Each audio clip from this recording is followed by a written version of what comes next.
Vamos abrir nossas Bíblias no capítulo 12 do Evangelho de João. João, capítulo 12. Vamos ver os 8 primeiros versículos. 6 dias antes da Páscoa, foi Jesus para Betânia, onde estava Lázaro, a quem ele ressuscitara dentre os mortos. Deram-lhe, pois, ali uma ceia. Marta servia, sendo Lázaro um dos que estavam com ele à mesa. Então Maria, tomando uma libra de bálsamo de nardo puro, muito precioso, ungiu os pés de Jesus e os enxugou com seus cabelos, e encheu-se toda a casa com perfume do bálsamo.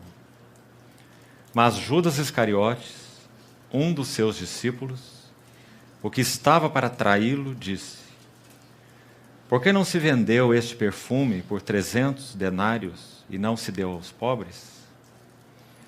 Isso disse ele não porque tivesse cuidado dos pobres, mas porque era ladrão. E tendo a bolsa, tirava o que nela se lançava. Jesus, entretanto, disse: deixa que ela guarde isso para o dia em que me embalsamarem. Porque os pobres sempre os tendes convosco, mas a mim nem sempre me tendes. Ainda no Evangelho de Mateus,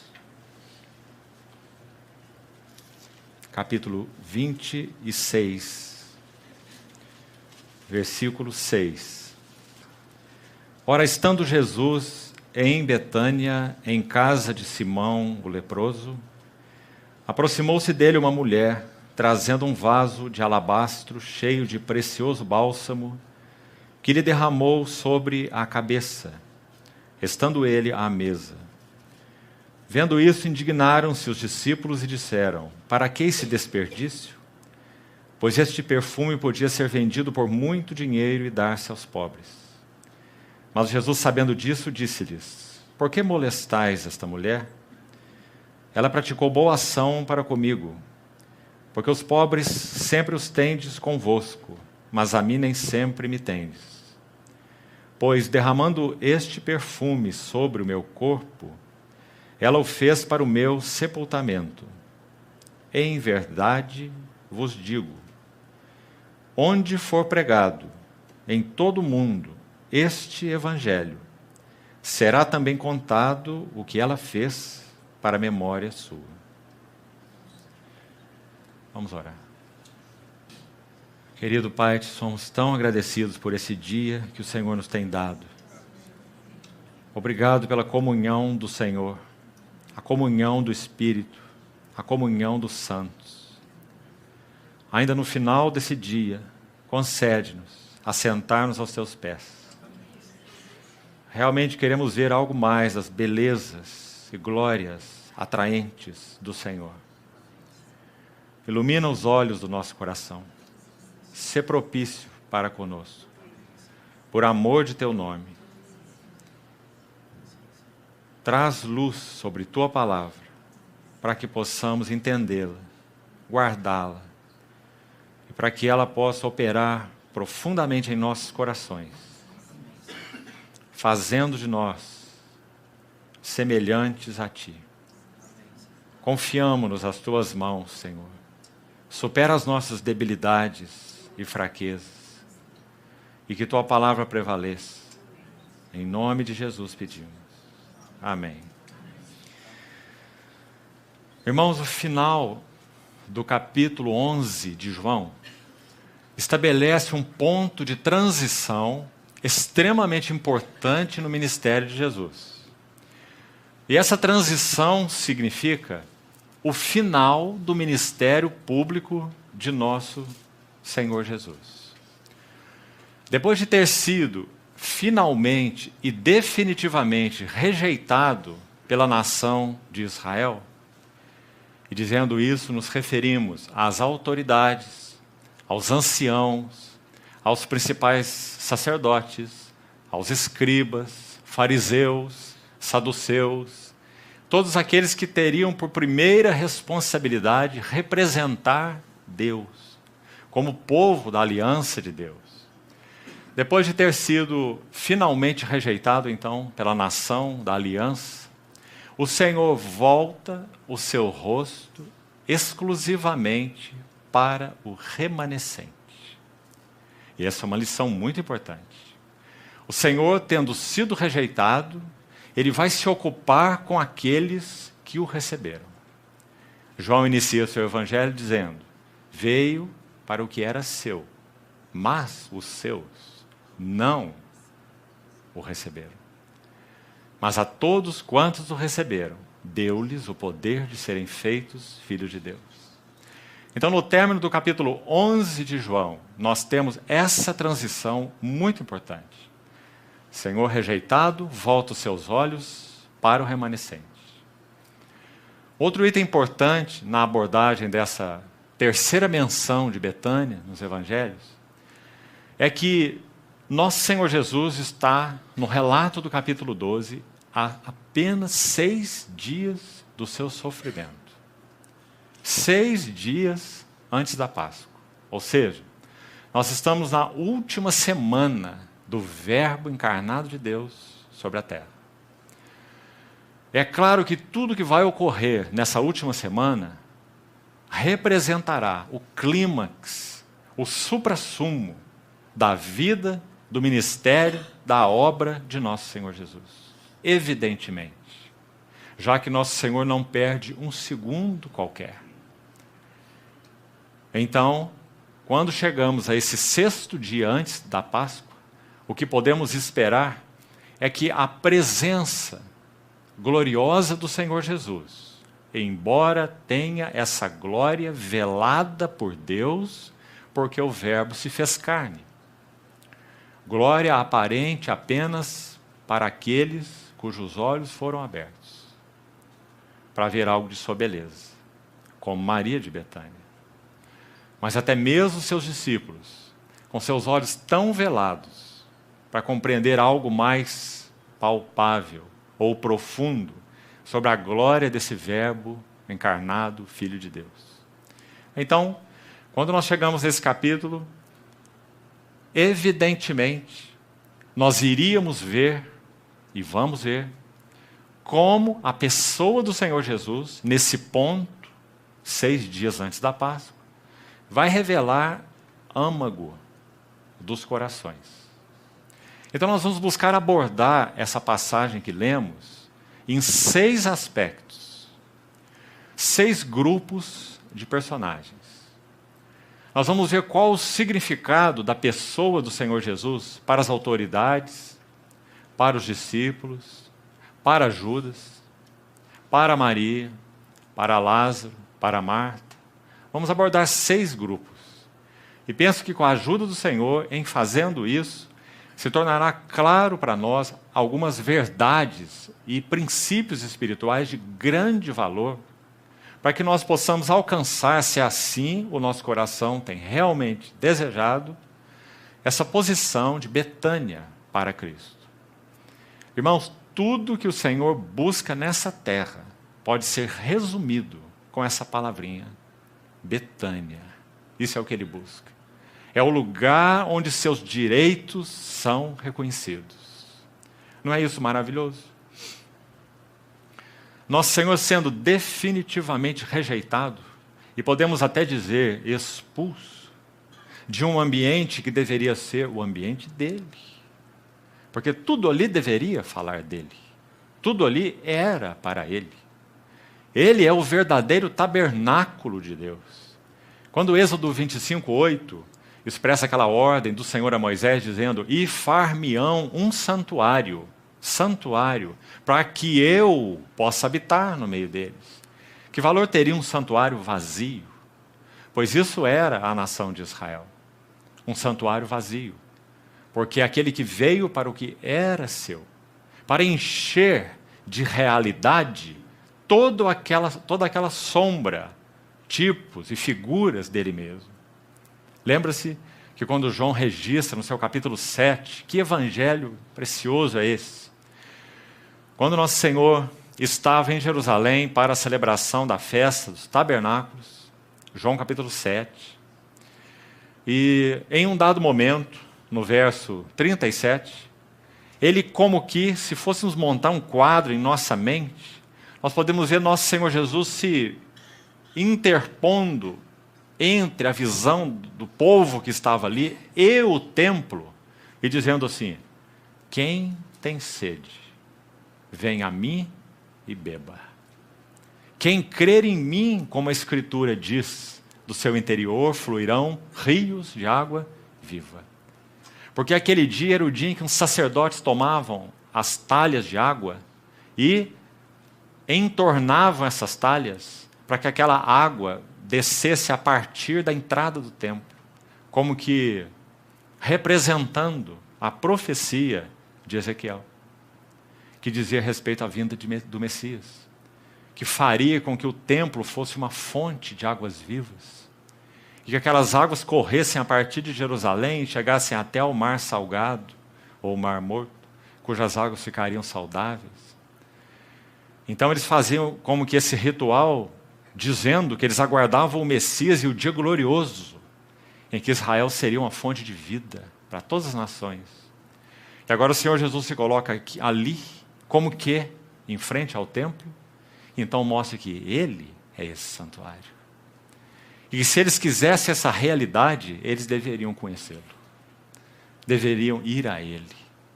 Quem tem sede, venha a mim. Ele não disse, vá ao templo. Ele disse, venha a mim e beba. Porque quem crer em mim, como diz a Escritura, do seu interior fluirão rios de água viva. Ou seja, a realidade dele seria a mesma realidade de todos que crescem nele. João usa a palavra ali, ventre, koilia, na língua original. Só aparece 3 vezes no Novo Testamento. E ela é retratada nas Escrituras, somente 3 menções, uma em Romanos, uma em Filipenses e uma em João 7. As 2 primeiras menções são negativas.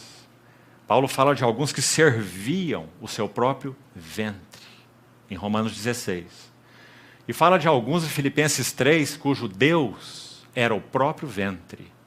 Então esse ventre se refere a esses desejos mais íntimos do nosso ser interior.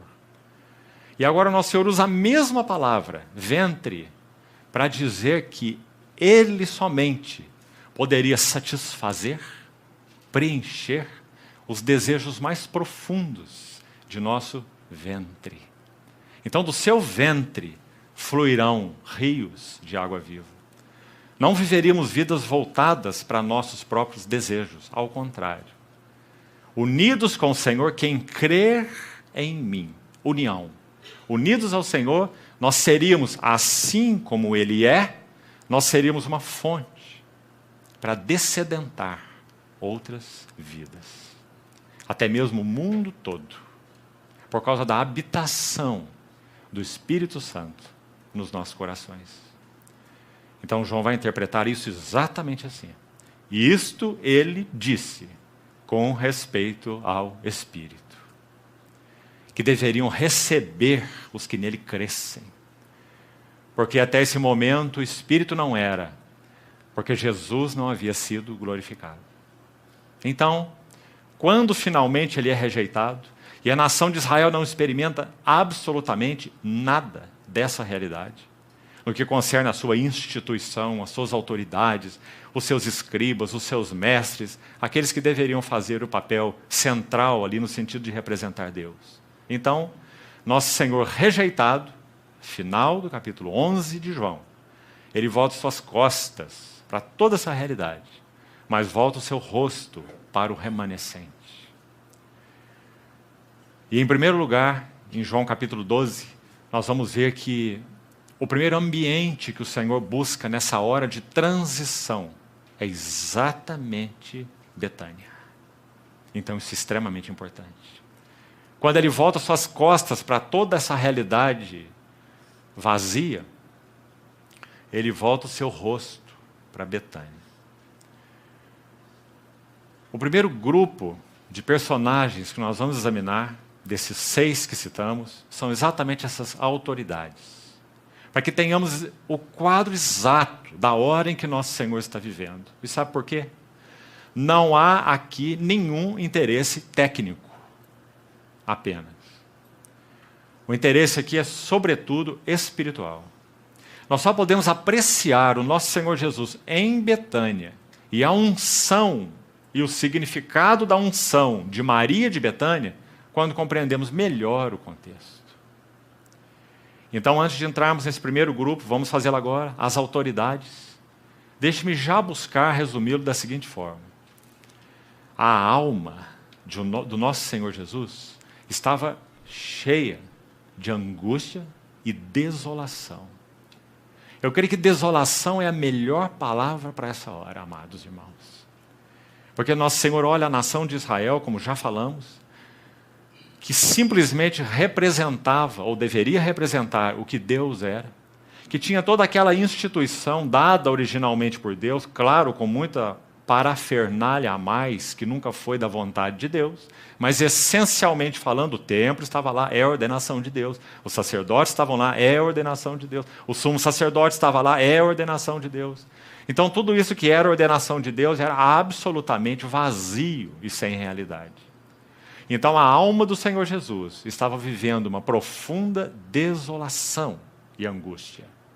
Essa desolação terá o seu clímax daí a 6 dias. No Getsemane, quando nosso Senhor Jesus, orando ao Pai, diz assim: a minha alma está profundamente angustiada até a morte. Então, irmãos, quando nosso Senhor, experimentando essa rejeição, volta seus olhos para Betânia, nós temos que estar certos. Algo, em primeiro lugar, da glória de nosso Senhor já aparece aqui. Porque, queridos irmãos, em uma hora em que nossas almas estão cheias de angústia e desolação, sabe o que nós fazemos? Imediatamente, ato contínuo, voltamos nossos olhos para a nossa angústia e para a nossa desolação. Cheios de autopiedade. Oh, mas nosso Senhor. João mesmo, no capítulo 2, vai dizer assim: Jesus não se confiava a eles, aqueles que estavam ali ao seu lado, que o lisonjeavam, porque ele não precisava que ninguém lhe desse testemunho a respeito do homem, porque ele mesmo sabia o que era a natureza humana. Que Senhor nós temos! Quando Pedro, 6 meses antes do evento que nós estamos estudando, Betânia, João 12. 6 meses antes, o nosso Senhor está no Monte Hermon, o Monte da Transfiguração. Pouco antes de subir lá com Pedro, Tiago e João, ele ouve algo de Pedro. Senhor, tenha compaixão de ti mesmo. Que essas coisas de sofrer, morrer, ser rejeitado pelos sacerdotes e autoridades e crucificado, não suceda contigo. Tem piedade. Autopiedade. Então nosso Senhor Jesus, fitando a Pedro, diz: arreda-te de mim, Satanás. Tua mente não funciona conforme a mente de Deus, mas sim conforme a mente dos homens. Foi o que o Senhor disse para Pedro. Que Salvador nós temos. E agora nós estamos chegando no momento em que o Senhor está a 6 dias da sua cruz. Angústia, desolação, rejeição. Mas o Senhor vai a Betânia, uma ceia servida a Ele, e nós não vemos nada dessa angústia e dessa desolação nesse tempo. Nós vemos o nosso Senhor assentado à mesa, recebendo o serviço daqueles que queriam servi-lo. Porque essa ceia foi dada por motivo da ressurreição de Lázaro. Muito claro, no verso 2 de João 12. Deram-lhe, portanto. Deram-lhe, pois. Qual a razão desse pois? Lázaro, a quem ele ressuscitara dentre os mortos. Está aí no versículo 1. Lázaro, quando saiu daquele túmulo, com aquele lenço no rosto. Que visão maravilhosa. Restaurado, salvo, vivificado do túmulo, com o seu rosto desvendado, para usar as palavras de Paulo, e contemplando a glória do Senhor. Ele foi, ele não teve, após isso, nem oportunidade de dizer: Senhor, muito obrigado. Porque nosso Senhor se retirou rapidamente dali. Então agora, quando ele volta para Betânia, talvez eles nem soubessem onde ele estava.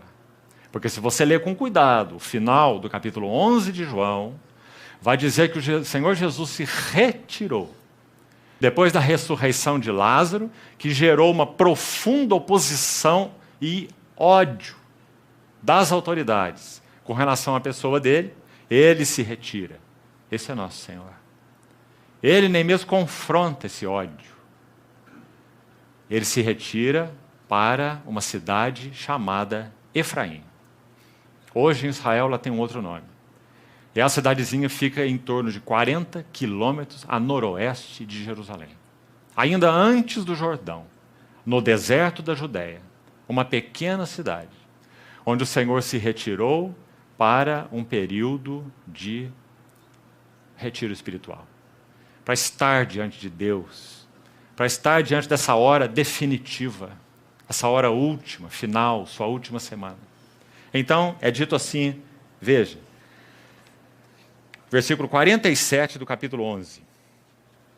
Então os principais sacerdotes e os fariseus convocaram o sinédrio e disseram: que estamos fazendo, uma vez que este homem opera muitos sinais? Se o deixarmos assim, todos crerão nele.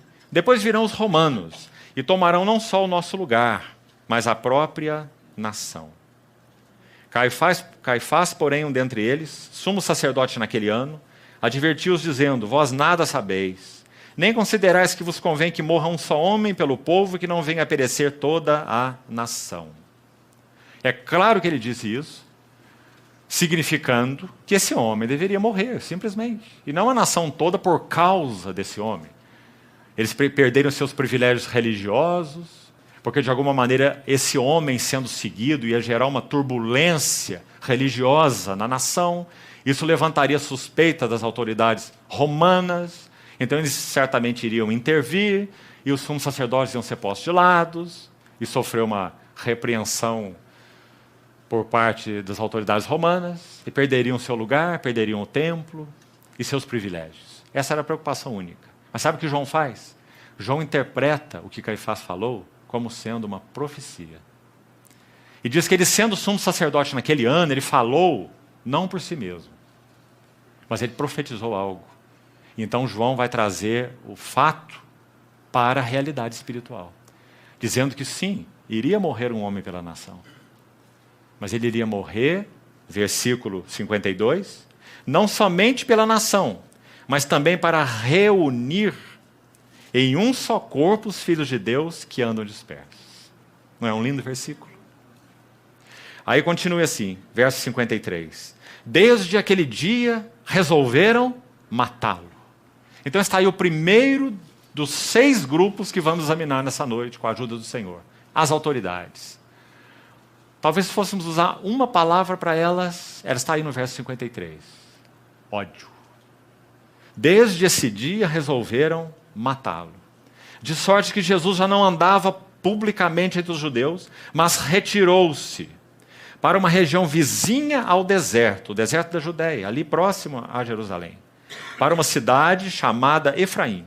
E ali permaneceu com os discípulos. Estava próxima a Páscoa dos judeus, e muitos daquela região subiram para Jerusalém antes da Páscoa para se purificarem. Era costume dos judeus subirem 6 a 7 dias antes da celebração, para já estarem em Jerusalém para a celebração e fazer os rituais de purificação. Verso 56. Lá procuravam a Jesus, e estando eles no templo, diziam uns aos outros: que vos parece? Não virá ele à festa? Ora, os principais sacerdotes e os fariseus tinham dado ordem, e a ideia aqui é uma ordem proclamada, uma ordem pública, como se fosse algo que pudesse ser, de alguma maneira, pregado ali nas paredes em alguns lugares. Uma ordem, um manifesto público, que dizia: se alguém soubesse onde ele estava, denunciassem-no, a fim de o prenderem. Ou seja, nosso Senhor está sendo buscado aqui como um criminoso comum. por parte das principais autoridades. Então, esse é o primeiro quadro nesse ambiente, o ódio das autoridades. E nosso Senhor retirado para essa pequenina cidade chamada Efraim, no deserto da Judéia. O segundo grupo de pessoas, os discípulos. Que grupo interessante esse. Acho que se formos usar uma palavra também, como usamos para as autoridades, a palavra ódio, acho que a melhor palavra para os discípulos é obtusos. Eles não entendiam nada de nada. Há um versículo em Lucas, talvez seja bom examinarmos esse versículo, para vermos qual era o entendimento que os discípulos tinham a respeito da obra do Senhor Jesus, da missão do Senhor Jesus. Lucas capítulo 18, Lucas 18, 31. Escute bem. Tomando consigo os 12, disse-lhe Jesus: eis que subimos para Jerusalém. Sabe em que momento o nosso Senhor Jesus falou essa frase? Exatamente quando ele sobe para Jerusalém para ressuscitar Lázaro. Ele sai de onde ele estava, passa por Jericó, citamos ontem, cura o cego Bartimeu, salva a casa de Zaqueu, Zaqueu e sua casa, e sobe em direção a Jerusalém. Então esse é o momento final. Nós estamos sendo introduzidos aqui na última semana, também no livro de Lucas. Eis que subimos para Jerusalém, e vai cumprir-se ali tudo quanto está escrito por intermédio dos profetas no tocante ao Filho do Homem. Terceira vez que o nosso Senhor Jesus prediz a sua morte e a sua ressurreição. A primeira vez foi logo antes da sua transfiguração, subindo lá nas bandas de Cesareia de Filipe, já em direção ao Hermon. O Senhor fala a primeira vez que ele seria morto e crucificado com toda clareza. Ele só disse isso depois de 3 anos de ministério. Nos últimos 6 meses, 3 vezes. A primeira ali, a segunda um bom tempo depois, e a terceira 1 semana antes da cruz. É aqui que nós estamos agora. Verso 32. Ele será entregue aos gentios, escarnecido, ultrajado e cuspido. Será que conseguimos ver então a alma do Senhor Jesus aqui? A hora em que ele estava, a sua desolação, a sua angústia. É nesse momento que ele sobe a Betânia. E depois de o açoitarem, tirar-lhe-ão a vida, mas ao terceiro dia ressuscitará. Agora, o ponto que nos interessa exatamente está no verso 34. Então, preste atenção nele. Eles, porém, nada compreenderam acerca dessas coisas. E o sentido dessas palavras era-lhes encoberto, de sorte que não percebiam o que ele dizia. Há um hino tão maravilhoso, não sei se é do conhecimento dos irmãos, que diz assim: do meu Senhor, o amor fiel é mais que o mundo pode dar, mais alto que os mais altos céus e mais profundo que o mar. Antigo amor, superior, pois antes da criação de Deus, amou-me. Glória ao nome seu. A segunda estrofe diz: o alto trono era seu, dos anjos tinha adoração, mas tudo por amor deixou, descendo aqui em servidão. Me procurou, sacrificou a alta posição do céu, buscou-me. Glória ao nome seu. E a terceira estrofe diz assim: sozinho a senda percorreu, sofreu do homem rejeição, e conhecido só por Deus, de angústia encheu seu coração, mas não hesitou e nem recuou, mas indo aonde estava eu, achou-me. Glória ao nome seu. Esse é o nosso Senhor. E essa é a hora em que ele está vivendo aqui. De angústia encheu o seu coração, mas não hesitou e nem recuou. Então, irmãos, no capítulo 12 de João, voltemos a ele. Esse é o ambiente no que concerne às autoridades, no que concerne aos discípulos. perdão. Os discípulos nada compreendiam. Então não há uma palavra mais adequada para entendê-los, senão essa que foi registrada por Mateus, quando nós vemos no capítulo 26, o mesmo evento, a unção de Betânia. É dito que quando Maria derrama aquele bálsamo, os discípulos indignaram-se. Oh, irmãos, essa é uma palavra tão séria. Pense nela. A palavra que foi usada na nossa língua para descrever a atitude deles. É o mesmo sentido na língua original. Indignaram-se. Sabe o que isso significa? Consideraram que aquela atitude não era digna. Sabe por quê? Porque aquela pessoa não era digna. Para que esse desperdício? Quanta coisa poderíamos fazer com esse dinheiro? Não viam a dignidade do nosso Senhor Jesus, sendo quem Ele era. Então os discípulos indignaram-se. Sabe que Isaías 50, já citamos um versículo, mas há mais naquele capítulo, muito mais. Isaías 50 fala sobre o verbo de Deus, que ele andou em trevas. Quem há como meu servo, disse Isaías, servo com S maiúsculo, se referindo ao Senhor Jesus profeticamente. Quem há como meu servo, que andou em trevas sem luz nenhuma, e ainda assim confiou em o nome do Senhor e se firmou sobre o seu Deus. Irmãos, para qualquer lado que o nosso Senhor Jesus olhava, mesmo para os seus mais íntimos, o que ele via era trevas. Eles não compreendiam. Nosso Senhor não tinha companheiros. Isso é tão claro nas Escrituras. Também nos lembrávamos juntos ontem, quando ele toma os três íntimos, Pedro, Tiago e João, e leva para a hora mais íntima, Getsemane.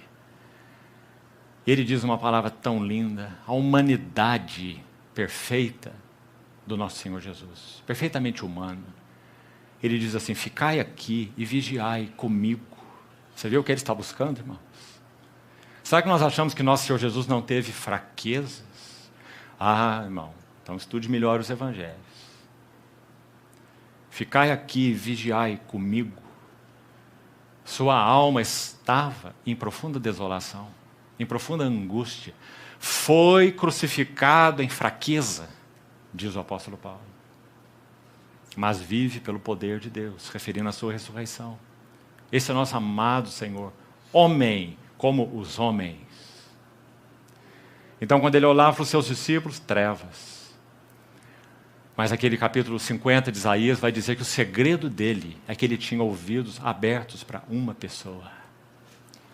Ele me desperta, o Senhor meu Deus me deu língua de eruditos, para que eu saiba dizer boa palavra ao cansado. E ele me desperta todas as manhãs. E desperta meu ouvido, para que eu ouça como os eruditos, ou como aqueles que aprendem. Então, o quadro é esse quando nosso Senhor olhava para os discípulos. Terceiro personagem, Judas. Para não nos alongarmos muito, nosso foco, sem dúvida, está em Maria. Nós vamos falar um pouco sobre Judas. Há 5 falas de Judas registradas nos evangelhos. 5 vezes Judas se pronuncia. Sabe qual é a primeira vez que ele se pronuncia? Aqui. Depois de 3 anos e meio andando com nosso Senhor. Sabe o que Judas tem a dizer? Por que não se vendeu esse perfume por 300 denários e não se deu aos pobres? Essa foi a primeira frase. E há mais 3 intermediárias, e então a última, a quinta. Sabe o que ele diz por último? Pequei, traindo sangue inocente. E enchendo o seu coração de culpa e remorso e tudo mais. E então o médico Lucas vai fazer um registro em Atos, seu segundo livro, no capítulo 1, lá no verso 18. E como médico e inspirado pelo Espírito Santo, ele vai usar uma linguagem impressionante. E acho que há algo ali que nos interessa. Ele vai dizer que Judas precipitou-se. Se você estudar essa palavra, é muito interessante. você vai ver que ela se refere a alguém que se lança de cabeça para baixo. Mas quando você pensa em alguém que se enforcou, de que modo ele pode se lançar de cabeça para baixo? De modo nenhum, não é? À primeira vista. Então Lucas diz, precipitando-se, Atos 1:18, se você quiser conferir. E a palavra é lançando-se de cabeça para baixo. Agora, ele é muito preciso, e você sabe, ele começa o evangelho dizendo assim, eu fiz uma acurada investigação dos fatos. Lucas é um cientista e um historiador, inspirado pelo Espírito Santo. Ele é muito preciso. Então, quando ele descreve a morte de Judas, ele usa a expressão lançou-se de cabeça para baixo, e ele usa uma outra ainda mais interessante. Ele diz, e rompeu-se pelo meio, e todas as suas entranhas. A palavra que Lucas usa é splankna, que no grego significa intestinos. E todos seus intestinos se derramaram. Isso foi tão impressionante que o verso 19 de Atos 1 diz, e isso se tornou conhecido de todos os habitantes de Jerusalém. Por isso aquele campo se chama até hoje de Aceldama, ou campo de sangue. O que isso nos sugere? Nós não sabemos não explicar a morte de Judas, nem por esses textos, mas nos sugere que Judas não apenas se enforcou, mas que ele se precipitou de alguma maneira. Quem sabe de um abismo, de um precipício, com uma corda amarrada em seu pescoço. E possivelmente aquele golpe foi tão violento que não apenas ele se enforcou, mas ele se rompeu. E suas entranhas se derramaram. Então esse é o quadro a respeito de Judas, esse foi seu fim. E aqui já então, como falamos, na sua primeira fala, é isso que ele tem a dizer. Que aquela atitude da unção de Maria era uma atitude indigna. E assim os discípulos. Porque aquele perfume valia muito dinheiro. E muita assistência poderia ser dada aos pobres. Quarto grupo, ou quarto personagem, Lázaro. Também diante do que falamos ontem, Lázaro pode ser hoje um assunto bem resumido, mas maravilhosamente resumido. Na primeira visita, Lázaro não está. Na segunda visita, Lázaro está no túmulo. Mas então nosso Senhor se coloca na beira do túmulo, tirai a pedra, pronuncia o seu nome, Lázaro, sai para fora. Ele tem o seu rosto envolto num lenço, aquele lenço é tirado, ele vê o Senhor. Então na próxima cena, é aqui onde nós estamos agora, João 12, Lázaro assentado à mesa. Mas há mais um detalhe que gostaria de colocar e não falamos ontem. Ache um versículo em que Lázaro tenha falado alguma coisa. Lázaro não falou nenhuma palavra. Não é interessante? Porque, irmãos, Lázaro é uma testemunha viva do poder, da glória, da graça, da autoridade do nosso Senhor Jesus. Lázaro não precisava falar, Lázaro precisava apenas caminhar. Lázaro caminhando por Jerusalém era um testemunho do poder, da glória do nosso Senhor Jesus. Tanto que muitos judeus estavam crendo no nosso Senhor, diz a palavra, por causa de Lázaro. Eles queriam exterminar Lázaro também, porque onde Lázaro ia, o problema estava criado. Esse não é o morto? O morto agora vivo e ambulante ainda, para lá e para cá. Que maravilha, não é? Então, que cena é essa entre o capítulo 11 e 12? No capítulo 11, Lázaro, tirado da cova, vivificado, restaurado na sua visão. Mas então o clímax está no capítulo 12, até porque é interessante, depois disso Lázaro não aparece mais, não é citado mais. Então agora o clímax está aí, Lázaro está sentado com ele à mesa. Que figura mais linda.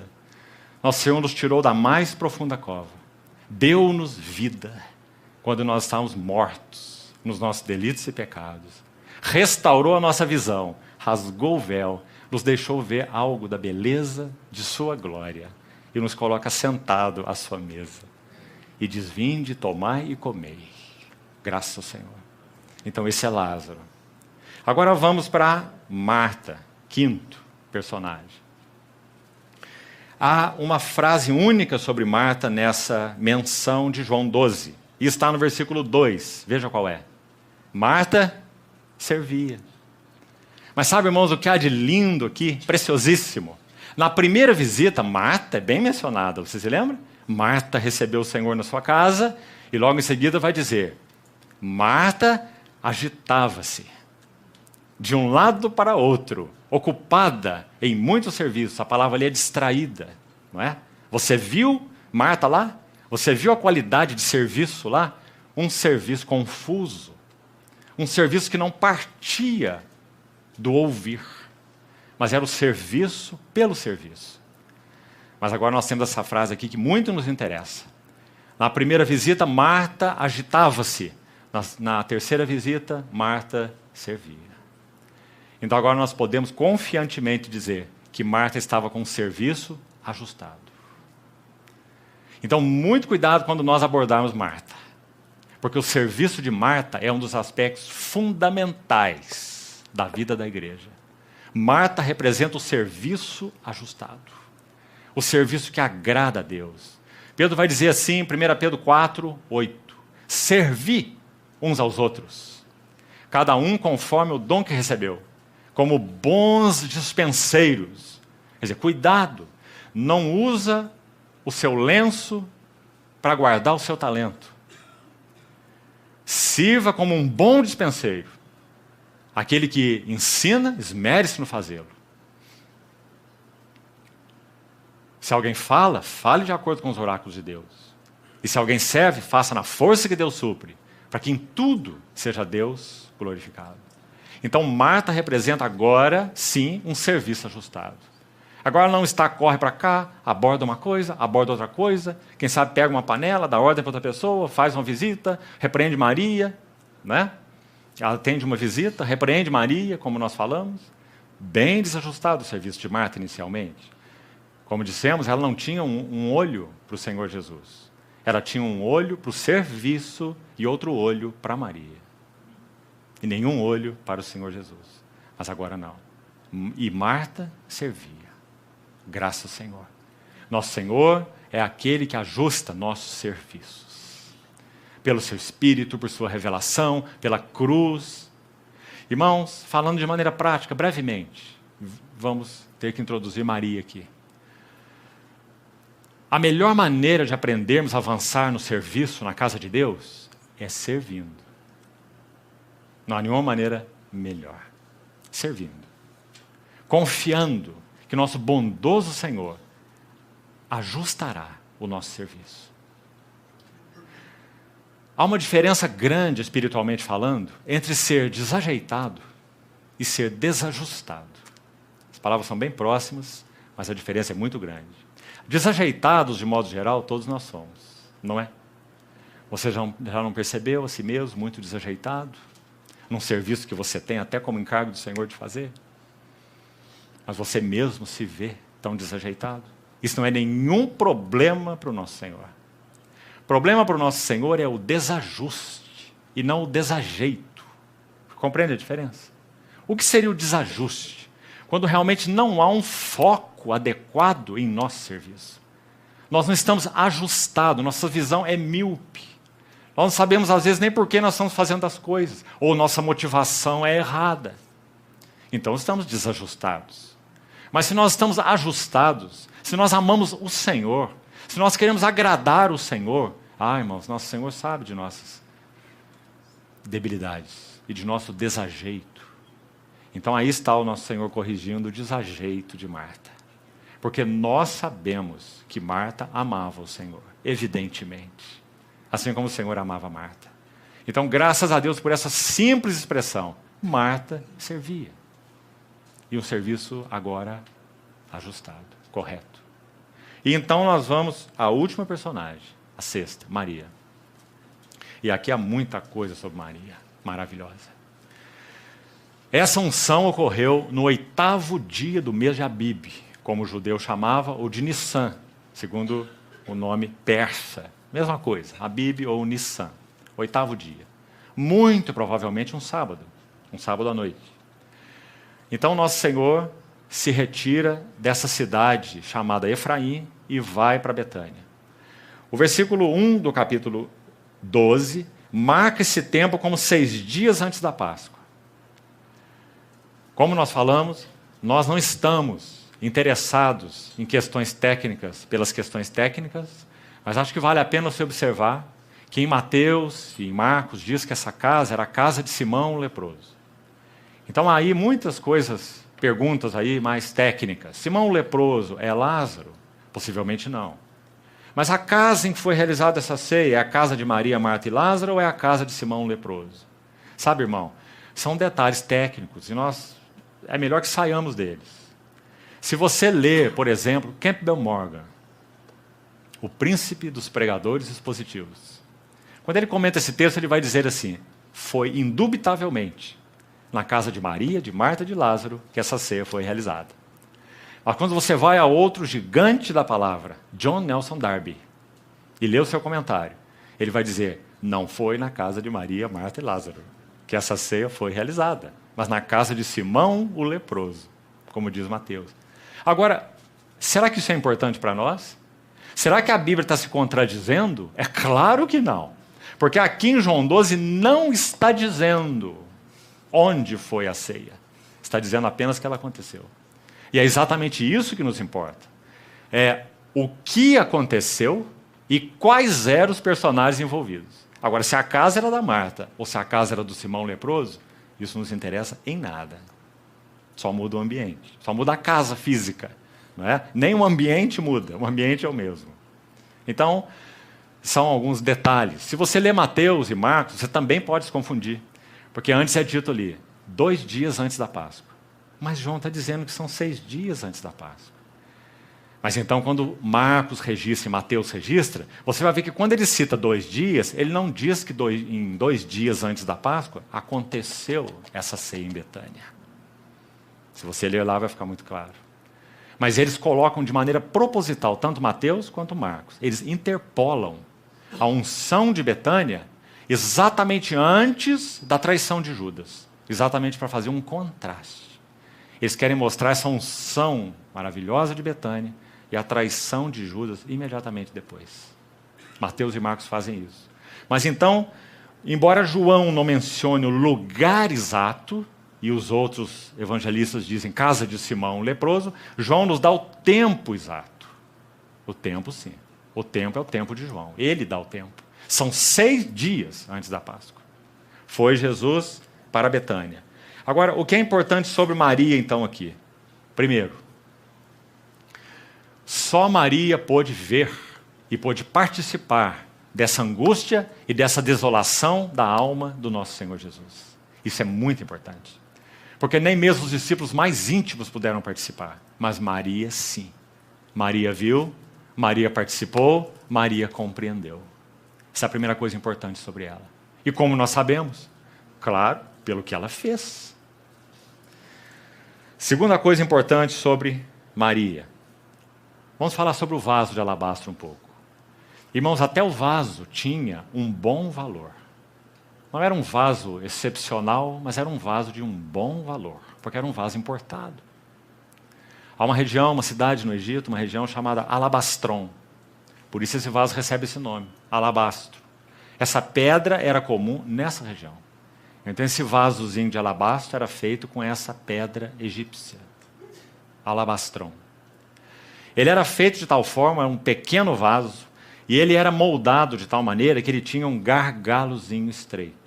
E nesse gargalozinho eram feitas estrias.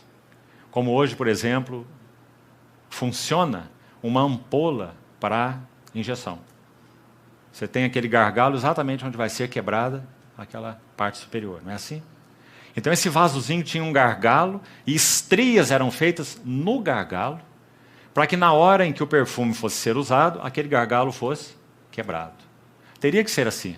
Porque se fosse um vaso apenas com o perfume lá dentro, é claro, toda a essência, todo o odor iria se evaporar. Então, o perfume era colocado dentro desse vaso e o vaso era selado, na maioria dos casos, com cera. Então, aquela bocazinha do vaso era entupida e o perfume era perfeitamente conservado. Agora, esse nardo, então, aí está realmente o valor do assunto. Esse nardo era extraído do talo de uma planta que nasce no Himalaia. Então, era um perfume raro e caro. Eu busquei fazer, de alguma maneira, contas, para tentar descobrir quanto seria hoje 300 denários. Não é fácil. Porque não é apenas questão de saber qual era o valor da época. Não basta. É saber o valor condizente com a nossa época. Então, não é simples fazer esse valor. Nós só podemos ter estimativas. E buscando ajuda, inclusive, de outros que tenham feito a mesma coisa.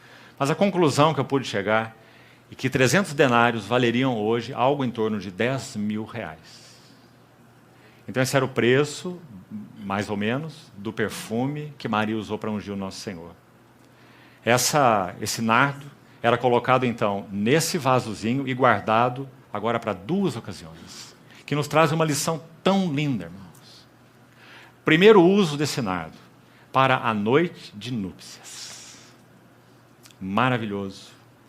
Quando chegava a noite de núpcias, essa donzela, que guardou esse vasozinho com esse pequeno tesouro por tantos anos, ela o pendurava em um colar no seu pescoço.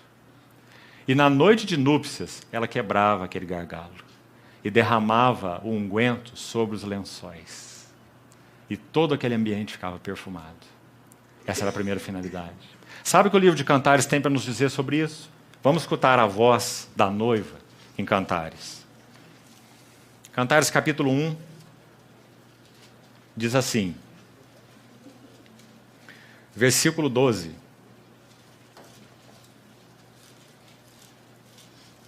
Veja o versículo 3, primeiramente. Cantares 1:3. Suave é o aroma dos teus ungüentos. Interessante que está dizendo isso, é a esposa, né? Para o esposo. Assim ela ouvia. Suave é o aroma dos teus ungüentos, como unguento derramado é o teu nome. Por isso as donzelas te amam. Olha o verso 12. Enquanto o rei está sentado à mesa, o meu nardo exala seu perfume. Não é um lindo versículo? Foi isso que aconteceu ali em Betânia. Maria viu de tal forma a beleza do Senhor. O Senhor ocupava o coração de Maria de tal forma que então ela vai tornar agora em expressão aquilo que o livro de Cantares registrou. Maria tem à mesa o rei. E enquanto o rei está sentado à mesa, era exatamente essa a questão em João 12. O rei estava à mesa. Então ela vai dizer, meu nardo exala seu perfume. Que palavra mais maravilhosa. Ela está dizendo que toda a razão dela ter esse nardo, de poder experimentar esse nardo, gozar esse nardo, é o seu rei assentado à mesa. Ainda no capítulo 4, veja, livro de Cantares, capítulo 4, versículo 9. Arrebataste-me o coração, minha irmã, noiva minha. Arrebataste meu coração com um só dos teus olhares, com uma só pérola do teu colar. Que belo é o teu amor, ó minha irmã, noiva minha. Quanto melhor é teu amor do que o vinho, e o aroma dos teus ungüentos, do que toda sorte de especiarias. Veja o verso 13. Os teus renovos são um pomar de romãs, com frutos excelentes, a hena e o nardo e o açafrão, o cálamo e o cinamomo, com toda sorte de árvores de incenso, mirra e aloés, com todas as principais especiarias. Nosso Senhor estava com seu coração cheio de angústia e de desolação. E agora ele recebe uma unção de amor de Maria. Ah, que coisa mais maravilhosa. Podemos estar certos de que esse perfume que foi derramado sobre as vestes de Nosso Senhor, sobre sua cabeça, sobre seus pés, sobre o seu corpo, como Mateus registra, seu corpo. Então o Senhor pôde exalar esse perfume de Maria, podemos assim dizer, por muitos dias. Ele carregou consigo a unção de Maria. O que será que se passava no coração de Maria? Sabe, irmãos, temos uma sugestão. E já vamos dizer agora mesmo. O segundo uso deste perfume era para sepultamento. Que interessante essa distinção. Imagine um mesmo perfume para um quarto de núpcias ou para um enterro, um sepultamento. Que usos mais distintos. Mas então por que Maria derrama esse perfume antes da morte do nosso Senhor Jesus? Já que, estritamente falando, Maria não iria ter núpcias com nosso Senhor Jesus. Então por que ela derrama esse perfume? Possivelmente, amados irmãos, o que estava no coração de Maria é: quando ele estiver morto, ele não poderá ver o meu amor por ele. Então Maria quis demonstrar, antes que nosso Senhor estivesse sendo preparado, enfaixado para ser sepultado, Maria quis demonstrar o seu amor simples, puro, devedor, para com seu amado e glorioso Senhor. Então ela derrama esse perfume, e nosso Senhor então vai dizer: ela o fez para o meu sepultamento. Marcos vai dizer, no capítulo 14, o mesmo relato no Evangelho de Marcos. Está no capítulo 14, a partir do verso 3. Marcos vai registrar assim, as palavras do Senhor: ela se antecipou para o meu sepultamento. Por que ela se antecipou? Porque ela queria que o Senhor desfrutasse. Ela queria que o Senhor tivesse o gozo do seu amor, que ele não poderia ter quando ele estivesse morto. Esse era o coração de Maria para com o Senhor. Agora, essas palavras usadas no versículo 3, olha para João 12, por favor, versículo 3. Então Maria, tomando uma libra, isso é algo em torno de 340 gramas. Pouca coisa. 340 gramas de bálsamo de nardo puro, muito precioso.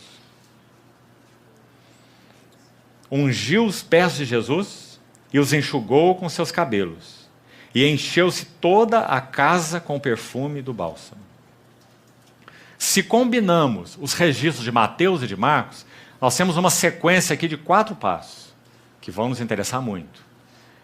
E essa sequência é a seguinte: o primeiro ato de Maria com esse vaso em suas mãos foi quebrando.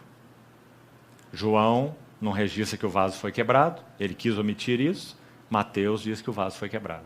Teria que ser quebrado. Não havia outra maneira do perfume ser exalado. Então aquele vaso foi quebrado e isso está no registro de Mateus e de Marcos. Como é que nós poderíamos interpretar isso e aplicar isso na linguagem, então, do Novo Testamento? Na linguagem da vida espiritual. Paulo, em Atos capítulo 20, dando um testemunho aos anciãos de Éfeso, ele diz algo muito interessante. Ele diz assim no verso 24 de Atos 20: em nada eu considero a minha vida preciosa para mim mesmo. Esse é o significado de quebrar o vaso. Aquele vaso era precioso, o perfume ainda mais precioso. E o que Maria fez? Em nada considero essa preciosidade para mim mesmo. Irmãos, é muito óbvio que isso é uma figura de entregarmos tudo o que somos para o nosso Senhor. Nosso Senhor nos redimiu por inteiro. Ele morreu por todos, para que os que vivem que não mais enfático esse, não vivam mais para si mesmos, mas para aquele que por eles morreu e ressuscitou. Irmãos, devemos temer em nosso coração, se nós realmente temos experimentado essas verdades em nossas vidas. Se nós temos vivido para Ele, temos vivido nele, dele, para Ele. Então esse é o significado de quebrar o vaso. Todos nós temos planos, todos nós temos desejos, metas. Mas quando nosso Senhor Jesus realmente ocupa o lugar central dos nossos corações, nós então abandonamos todos os nossos planos e os colocamos nas mãos daquele que tem um plano. Sem dúvida, o propósito do Senhor é frustrar nossos planos, para que sejamos introduzidos em seus planos. Mas quanto Ele precisa trabalhar em nós para que estejamos receptivos a isso. E que trabalho de cirurgião amoroso ele faz, porque ele conhece o quanto nós esperneamos nesse assunto. Desejos, metas, planos, ambições, eu quero, eu preciso, eu vou, eu faço. Né? Então esse vaso quebrado significa tudo para ele. Minha vida não é preciosa para mim mesmo, Paulo vai dizer, contanto que eu complete minha carreira e o encargo que recebi do Senhor Jesus. Agora, depois do vaso ser quebrado, qual é o próximo ato? Ungindo, não é isso? Ungindo. O vaso foi quebrado, agora o perfume é derramado. E aí precisamos combinar as duas citações, as três, Mateus 26, Marcos 14 e João 12, mesmo relato. Então nós vamos ver que o nardo foi derramado não apenas sobre os pés de Jesus. João fala dos pés, Mateus e Marcos falam da cabeça. E Jesus ainda faz uma menção, meu corpo. Ou seja, aquele perfume, em torno, como falamos, de 340 gramas, foi derramado sobre a cabeça do Senhor. De alguma maneira, então, ele atingiu o corpo do Senhor, e João diz, literalmente, os pés do Senhor foram ungidos. Então, o que significa ungir a cabeça? Isso é uma figura maravilhosa. Maria está dizendo, tu és a cabeça. Tu és o Senhor. E quando ela unge os pés, o que ela está dizendo? Tua serva, ou teu servo, eu sou. Que combinação mais linda é essa, irmãos? Nós precisamos, diante do Senhor, conquistar o significado dessa maravilhosa realidade espiritual. Senhor Jesus tem sido cabeça em nossas vidas. Ele tem sido cabeça. O coração do homem pode fazer planos, mas a resposta certa dos lábios vem do Senhor. Nós temos aprendido a ouvir a voz do Espírito Santo. 1 Coríntios 12 diz que ninguém pode dizer que Jesus é Senhor. Isso, em outras palavras, é dizer Jesus é cabeça, senão pelo Espírito Santo. Então é só o Espírito Santo em nós e através de nós que pode, de maneira prática, estabelecer o que a Bíblia chama de senhorio de Cristo. Então dizer Senhor, Senhor, muitos dirão, até mesmo naquele dia. Mas ele lhes dirá, eu nunca vos conheci. Apartai-vos de mim, vós que praticais iniquidade. Era a prova de que eles não conheciam o Senhor, porque praticavam iniquidade. Não tinham o Senhor como Senhor, a não ser uma profissão externa, verbal. Então, quando Maria unge a cabeça, ela está dizendo, tu és o cabeça. Quando ela unge os pés, ela está dizendo, esse é meu lugar, eu servo sou. Aliás, nós já comentamos que lindo, 3 menções de Betânia, as 3 primeiras, e Maria não perde essa posição. Não é maravilhoso? Na primeira menção em Lucas 10, Maria sentada aos pés do Senhor. Na segunda menção em João 11, Maria lançando-se aos pés do Senhor. E na terceira menção, Maria ungindo os pés do Senhor. Esse era o lugar dela. Esse era seu lugar de segurança. Ali ela recebia instrução, primeira menção. Ali ela recebia compaixão. Quando ela se lança sobre os pés do Senhor, ela sabia que Ele era capaz de conhecer tudo sobre essa ansiedade dela, essa angústia dela. E ali ela rende adoração. Que maravilha, irmãos. O mesmo Senhor que nos instrui é o Senhor que deve ser adorado por nós. O mesmo que é adorado é aquele que nos instrui. E é aquele que, como diz Hebreus, se compadece de nós. Porque ele foi tentado em todas as coisas, a nossa semelhança, mas sem pecado. Irmãos, encontrar o nosso lugar aos pés do Senhor Jesus é a nossa posição mais sublime, porque Ele é o sumo sacerdote perfeito. Quando nós encontramos seus pés, nós encontramos o trono da graça. E ali nós recebemos misericórdia, nós achamos graça para socorro em ocasião oportuna. Porque esse é nosso Senhor. E Maria conhecia tão bem esse lugar. Isso é o que mais nos impressiona sobre Maria. Maria e os pés do Senhor. Os pés do Senhor e Maria. Que quadro mais lindo. E então, concluindo, enxugou com seus cabelos. Esse é o quarto ato. O que isso fala? Será que a Bíblia nos ajuda nessa questão? Sim, muito. Sabe onde, irmão? 1 Coríntios 11. 1 Coríntios 11. Sabe o que diz lá? Que o cabelo foi dado à mulher como uma mantilha. E ele é para ela uma glória. Glória é a palavra usada. E não é muito difícil entender isso. Toda mulher tem problema com a sua glória quando está chovendo. Um pingo de água que cai nessa glória faz um tumulto total. Não é? Mas o homem não tem problema nenhum.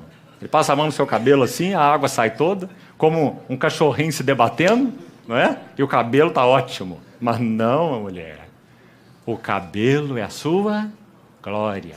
Não é isso que diz 1 Coríntios 11? Então, o que significa enxugou seus pés com seus cabelos? Significa, Senhor, eu não tenho glória. Tua é a glória. Ela está dizendo, Senhor, recebe toda a glória. Que maravilha, irmãos. Sabe o que acontece em Apocalipse capítulo 4? Aqueles 24 anciãos tiram suas coroas e fazem o quê? Depositam aos pés do Senhor. A mesma atitude. Ele está dizendo, Senhor, coroas? Que coroas são essas nas nossas cabeças? O lugar dessas coroas é aqui, aos teus pés. Tua é a glória. E sabe qual é o cântico mencionado em Apocalipse 4? Se você tiver curiosidade de ver. Apocalipse 4, verso 11 em diante. Primeira palavra. Tua é a glória. Muito interessante. Porque o fato de eles depositarem aquelas coroas significa exatamente isso. E assim é com Maria, quando ela enxuga os pés do Senhor com seus cabelos. Recebe toda a glória. Campbell Morgan, comentando sobre esse fato, ele diz assim, e aqui nós vamos concluir. Esse ato de Maria foi um memorial de fragrância. Não de ouro ou de mármore, mas um memorial de fragrância. E a terra é mais doce, e o céu é mais rico, por causa da unção de Maria e da recepção do Senhor Jesus desta unção. Louvado seja o Senhor. E por que esse irmão usa essas palavras para se referir a esse ato? Será que ele está exagerando? Não. E por que não? Porque Mateus e Marcos, se referindo ao mesmo ato, dizem assim, registrando palavras de Nosso Senhor.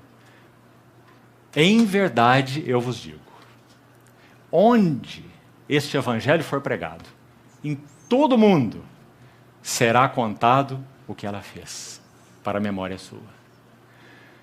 Vocês compreendem essas palavras, irmãos? Qual é o significado dela? Jesus está dizendo assim, todo o objetivo do evangelho ter se revelado a vocês é que a vida de vocês se derrame para mim. Todo o objetivo do evangelho. O objetivo do evangelho não é nos salvar do inferno, embora ele faça isso. Não é nos levar para o céu, embora ele faça isso. Não é perdoar nossos pecados, embora ele faça isso. O objetivo do evangelho é levar-nos a nos derramar inteiros para o nosso Senhor Jesus. Onde este evangelho for pregado, será contado o que ela fez. Ou seja, o que ela fez resume todo o significado do evangelho.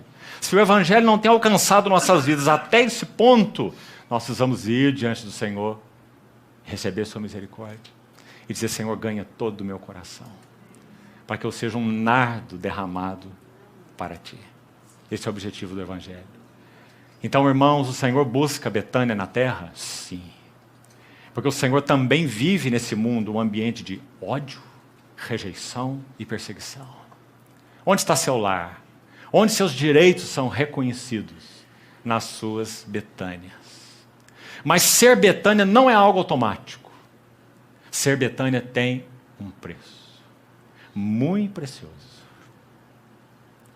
Que o Senhor nos ajude a avançarmos como assembleias, irmãos, com tudo que somos, nossas vidas pessoais, nossa vida familiar, nossa vida congregacional, para que realmente o Senhor encontre Betânia no nosso meio, satisfaça seu coração. Amanhã pela manhã nós vamos partir o pão. Um dos salmos que fala algo sobre isso, Salmo 78, diz que o Senhor nos prepara uma mesa em um deserto, assim como preparou para o povo enquanto jornadeava. Não é assim nas suas Betânias? Nós olhamos para esse mundo, um deserto. O que nos interessa nele, irmãos? O que satisfaz realmente nosso coração, irmãos? Nada. O que temos nesse mundo, irmãos? Nada. Vivemos esse mundo, mas realmente não somos desse mundo. Então o que o Senhor busca? Betânias. Seus direitos são reconhecidos. Seu amor é recebido. Ele recebe adoração, encabeça, caminha com eles. Nosso irmão nos lembrou hoje daquele lindo texto, enquanto estávamos em uma comunhão pela tarde, 2 Coríntios 6, que já recordamos aqui também. Novo Testamento não são palavras da velha aliança, são de lá trazidas para cá, para dentro da realidade espiritual nossa. E é dito assim, eu habitarei. Mas não só habitarei, eu andarei entre eles, ou no meio deles. Isso é tudo que nós precisamos desejar, irmãos, em cada reunir nosso. Senão tudo é vazio. Tudo é vazio. E nós só teremos uma tradição, uma rotina, um congregar, um ouvir palavra, ou seja o que for. Se o Senhor não passear entre nós, andar, pastorear seu povo, Ele é o único pastor. Então que nós sejamos para Ele Betânia. Que Ele prepare nossos corações para isso. Que Ele esteja nos falando quais são as suas requisições. E que Ele receba tudo de nós, para que Ele possa fazer de nós Betânia. Quando o Senhor foi a Betânia em primeira vez podemos dizer, na verdade ali não havia uma Betânia. Lázaro não estava ali. Marta estava toda complicada. Maria estava sentada aos seus pés, ouvindo. Então Betânia vai começar. Porque Betânia começa aí, ouvir. E a partir daí nós vamos até a última menção. Ascensão, quando o Senhor sobe ao céu e resolve expor essa cena para um grupo íntimo. E esse grupo está em Betânia. E dali ele ascende ao céu. Que figura mais maravilhosa. Quando ele ascende, ele está dizendo duas coisas. Eu vou, o Espírito vem. Esperar em Jerusalém pela promessa do Pai. Então ele nos levou para Betânia, como registra Lucas. O Senhor ascende aos céus, mas o próprio Senhor vem, inicialmente, na pessoa do Espírito Santo. É Ele mesmo. É o nosso Senhor. No Espírito Santo. Mas não apenas isso. Ele está dizendo que Ele também virá, literalmente, do modo como vistes subir. Então Ele diz que o Espírito vem e vai suprir o lugar dele, no mesmo nível que Ele. O Consolador, o Espírito Santo. O ajudador, o encorajador, mas também Ele garante. E finalmente, após Ele ter feito o trabalho dele, levado vocês aos meus desígnios, amadurecido vocês, preparado vocês, então Paulo vai dizer assim em Tessalonicenses, o mesmo Senhor, aquele que em Betânia foi visto subir, o mesmo Senhor, Paulo usa essa palavra mesmo, que importante, é o mesmo, não é um outro não é diferente não, é aquele que saiu do túmulo. É aquele que diz para Tomé, olhe Tomé, toque, sou eu mesmo. O mesmo Senhor descerá dos céus. E nós seremos arrebatados para o encontro com o Senhor nos ares. E estaremos para sempre com o Senhor. E Ele vai dizer assim, consolai-vos uns aos outros com essas palavras. Por que nós precisamos de consolo? Porque nós não temos nada fora do nosso Senhor Jesus. Então que o Senhor nos ajude, irmãos, a sermos Betânia para Ele, com todo o nosso coração. Vamos orar.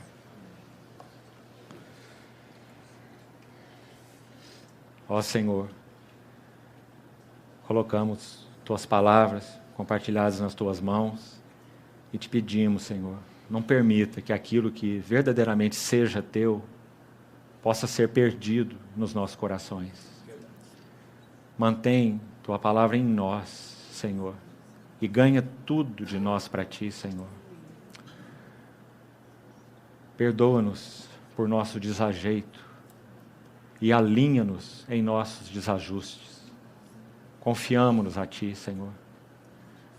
Queremos ser Betânia para Ti. Tem compaixão de nós. e ajuda-nos a conhecer o Teu caminho e a andar nele. Te pedimos, Pai, em nome de Jesus. Amém.